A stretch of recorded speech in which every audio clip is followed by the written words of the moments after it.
વાંકાનેર નગરપાલિકાની બિનકાર્યક્ષમતાનો ટોપલો કોંગ્રેસ પર ઓઢાડવાનો પ્રયાસ. કોંગ્રેસ અગ્રણી રાજુભાઈ પ્રજાપતિએ આપી પ્રતિક્રિયા. બાબતે પ્રાપ્ત માહિતી મુજબ વાંકાનેર નગરપાલિકા કચેરી ખાતે વોર્ડ નંબર 2ના કોંગ્રેસના પરાજિત ઉમેદવાર રાજુભાઈ પ્રજાપતિ પોતાના વિસ્તારમાં આંગણવાડી કેન્દ્ર પાસે ઉભરાતી ભૂગર્ભ ગટર બાબતે પ્રાદેશિક કમિશનરની મુલાકાત દરમિયાન રજૂઆત કરવા જતા દરમિયાન પોતાના વિસ્તારના પ્રશ્નો પ્રાદેશિક કમિશનર સમક્ષ રજૂ કરતા નગરપાલિકાના ઉપપ્રમુખ દ્વારા તમે કોંગ્રેસવાળા કામ કરવા નથી દેતા તેવું જણાવતા રજૂઆત કરતા આશ્ચર્યચકિત થયા છે. મારું નામ રાજેશભાઈ ભૂરાભાઈ પ્રજાપતિ છે.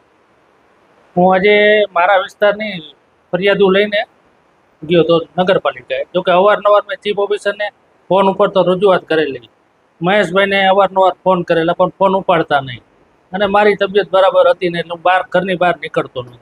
આજે ભાઈ નો છૂટકે મારે જવું પડ્યું અહીંયા નગરપાલિકાએ, અને જોગાનું જોગ અહીંયા કમિશનર સાહેબ બેઠા હતા. એટલે મેં મારી રજૂઆત હાલો વ્યવસ્થિત થઈ જશે કીધું. એટલે મેં કીધું ભાઈ મારે આ કામ છે, કમિશનર સાહેબ ને ચીફ ઓફિસર સાહેબ ઊભા થઈને મેં કીધું મારે તમારા કોઈ મોટા કામની અપેક્ષા નથી. મને ખાલી એક મારા એરિયામાં ભૂગર્ભ ગટર જે 2-3 ઉભરાય છે એ રિપેર કરતી હો. કેમ કે આંગણવાડીમાં નાના નાના ભૂલકાઓ અહીંયા આવતા હોય છે, 3-4 કલાક બાલ મંદિર માટે આવતા હોય છે. તમે એની શ્વાસ માટે જોખમ થાય કીધું. અને ભૂગર્ભ ગટરનું પાણી તો ખરેખર ખરાબ જ છે. એટલે એ અરસામાં પછી મેં કીધું કોઈ ટોળા લઈને આવે ને આ વસ્તુ ખરાબ દેખાય, કીધું આ ન થવું જોઈએ.